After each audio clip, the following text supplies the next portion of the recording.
আমরা কিন্তু 42টা রাজনৈতিক দল বিএনপি সহ আমরা কিন্তু 31 দফা রাষ্ট্র সংস্কার একটা রূপরেখা দিয়েছি। এটা কিন্তু বিএনপির একক কর্মসূচি না। আজকে এক ভাই বলেছেন ইসলামী আন্দোলনের যে 2 বারের বেশি প্রধানমন্ত্রী থাকতে পারবে না, এটা কিন্তু আমরা ওই 31 দফায় আমরা দিয়েছি। এমনকি আমাদের দল ঘোষণা হয়েছে 21 সালে, আমাদের দলের গঠন এই ঘোষণাপত্রে আমরা কর্মসূচিতে বলে দিচ্ছি যে একই সাথে একই ব্যক্তি দলীয় প্রধান এবং সরকার প্রধান থাকবে না, একই ব্যক্তি 2 বারের বেশি প্রধানমন্ত্রী থাকবে না। এরকম বেশ কিছু রিফর্ম আমরাও দিয়েছি।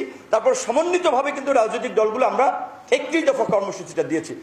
এখন এই যে বেকারত্ব এবং কর্মসংস্থানের ক্ষেত্রে আমাদের অনেক দিনের যে কনসার্ন যে আমাদের শিক্ষা ব্যবস্থা বেকার উৎপাদনের কারখানা, গিনিপিগের মতো কয়েক বছর পর পর এক একটা পাঠ্যক্রম আপনার প্রয়োগ করে দেখানো হয় যেটা হচ্ছে কি হচ্ছে না। সেই ক্ষেত্রে আমি মনে করি এই অন্তর্বর্তীকালীন সরকার নিরপেক্ষভাবে সমাজের সব স্টেক হোল্ডার এবং প্রকৃত অর্থে যারা এইটা নিয়ে কাজ করে তাদেরকে দিয়ে একটা শিক্ষা কমিশন গঠন করে একটা নতুন শিক্ষা নীতিমালা তারা প্রণয়নের একটা উদ্যোগ নিয়ে সেটাকে বাস্তবায়নের দিকে তাদেরকে যেতে হবে। পাঠ্যপুস্তক নতুন পাঠ্যক্রম সাজাতে হবে, কারণ এরা তো চেতনার ট্যাবলেট গিলাইছে পাঠ্যপুস্তকে। কাজে এটাকে ইতিহাসকে যেভাবে বিকৃত করেছে একটা নির্মোহ ইতিহাস রচনা করতে হবে, সেজন্য পাঠ্যক্রম আবার এটা পুনর্বিন্যাস প্রয়োজন আছে।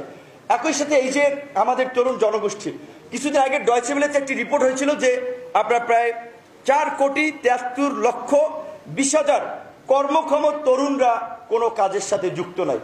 সংখ্যাটা 4,73,00,000। এই যে একটা বিপুল তরুণ জনগোষ্ঠী যারা কাজের বাইরে, একটা প্রবাদ আছে যে আপনার আপনার idol brain is evil workshop, অলস মস্তিষ্ক শয়তানের কারখানা। তো এই তরুণদেরকে যদি আমরা কাজে এনগেজ না করতে পারি, এই তরুণদের মধ্যে কিন্তু অপরাধ প্রবণতা বাড়বে, তাদের মাধ্যমে সমাজে বিশৃঙ্খলা নৈরাজ্য তৈরি হবে। কারণ আমরা একেবারে যদি রাতারাতি হাত ছাত্র যুবক তরুণদের যে আনকন্ডিশনাল স্যাক্রিফাইস আমরা দেখেছি, আমরা একেবারেই সবাই চারিত্রিকভাবে অনেস্ট হয়ে গেছি, আইডিওলজি মানে আইডিয়াল হয়ে গেছি, এইটি কিন্তু না। দীর্ঘদিনের যে পচা সমাজ ব্যবস্থায় আদর্শিকভাবে আমরা প্রজন্মকে গড়ে তুলতে পারি নাই। সুতরাং সেই ক্ষেত্রে কর্মসংস্থান এই বেকার তরুণদের এই মুহূর্তে খুবই একটা গুরুত্বপূর্ণ ইস্যু বলে আমি মনে করি। কিন্তু বাস্তবতা হচ্ছে আবার দেশের যে ভালনারেবল ইকোনমি, নতুন কর্মসংস্থান সৃষ্টি করা খুব difficult. At the same time আমাদের এখন ইকোনমি যাদের হাতে, ইকোনমি আছে এসালম, বসুন্ধরা, সামিট গ্রুপ, ওরিয়ন, এরকমের ধরেন 20 থেকে 25টা বড় বড় মাল্টিন্যাশনাল কোম্পানি বা বিজনেস মাফিয়াও কেউ কেউ এর মধ্যে। তো তাদের কাছে তারা কিন্তু ইতিমধ্যেই টাকা পয়সা ম্যাক্সিমাম দেশ থেকে বাইরে সরিয়ে ফেলেছে, এমনকি অনেকে গ্রেপ্তারের আতঙ্কে দেশে নাই। সুতরাং আমি প্রধান উপদেষ্টাকে বলেছিলাম যে আপনি ইকোনমির মানুষ, ব্যবসায়ীদেরকে কিভাবে কনফিডেন্স দেওয়া যায়, যারা প্রকৃত অপরাধ করেছে তাদের বিচার হবে, কিন্তু ব্যবসায়ীদেরকে যদি কনফিডেন্সে না আনা যায় ইকোনমি স্টেবল করা ডিফিকাল্ট হবে। সুতরাং এই যে অর্থনৈতিক চ্যালেঞ্জ, সামাজিক চ্যালেঞ্জ, রাজনৈতিক চ্যালেঞ্জ, সরকারকে আমরা যতই সমর্থন দেয়, আমরা আন্দোলন থামাইলাম 1 মাস, তারপরে তো আবার আন্দোলন তৈরি হবে, অনেক ধরনের আন্দোলন তৈরি হবে। এবং এই যে পতিত স্বৈরাচার, তাদের হাতে লক্ষ লক্ষ কোটি টাকা রয়েছে, টাকা দিয়ে এই টাকা দেশকে অস্থিতিশীল করার কাজে ব্যবহার করবে। আর তাদেরকে ফুয়েল দেওয়ার জন্য আছে আমাদের প্রতিবেশী দেশ ভারতের তো ওপেন সিক্রেট। এই যে ভারতীয় এজেন্টরা গণমাধ্যমে বসে আছে, প্রশাসনে বসে আছে, এখন পর্যন্ত হয়তো অনেকে ভুল পাল্টাইছে, কিন্তু তাদের বিরুদ্ধে যদি ব্যবস্থা না নেওয়া হয় সরকারের বিপদ আছে। কাজেই সেই ক্ষেত্রে এই যে তরুণদের এই স্পিডকে ধরে রাখার জন্য যুব অধিকার পরিষদে একটা সুসংগঠিত সুশৃঙ্খল কাঠামো তারা কাজ করতে পারে অন্যান্য যুব সংগঠনগুলোকে নিয়ে।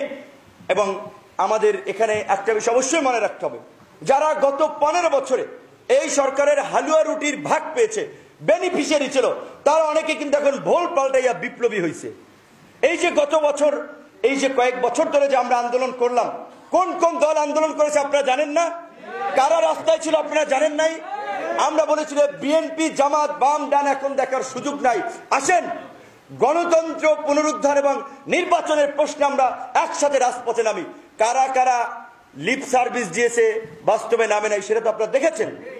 এহসান মাহমুদ ভাই যারা বলছে তিনি চাকরি হারিয়েছিলেন একটা কলাম লিখে, মাহবুব ভাই যে এখন বাসসের পরিচালক হয়েছেন, এরা উপযুক্ত লোক, এদের রুজিতে আঘাত করেছিল, এদেরকে থামানোর জন্য। তাহলে এইরকম ভাবে যারা লড়াই সংগ্রাম করেছে তাদেরকে অবশ্যই সরকার, পরবর্তী সরকারকেও মূল্যায়ন করতে হবে, তাদের শ্রমের ত্যাগের মূল্যায়ন করতে হবে, সম্মান দিতে হবে।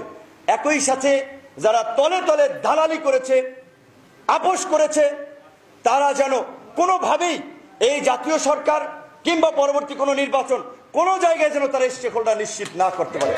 আমরা জানি কারা ডিজিএফআইয়ের কাছ থেকে নির্বাচনের আগে নির্বাচনে যাওয়ার জন্য, প্রার্থী দেওয়ার জন্য, আন্দোলন না করার জন্য পয়সাপাতি নিয়েছেন। ডকুমেন্ট আছে।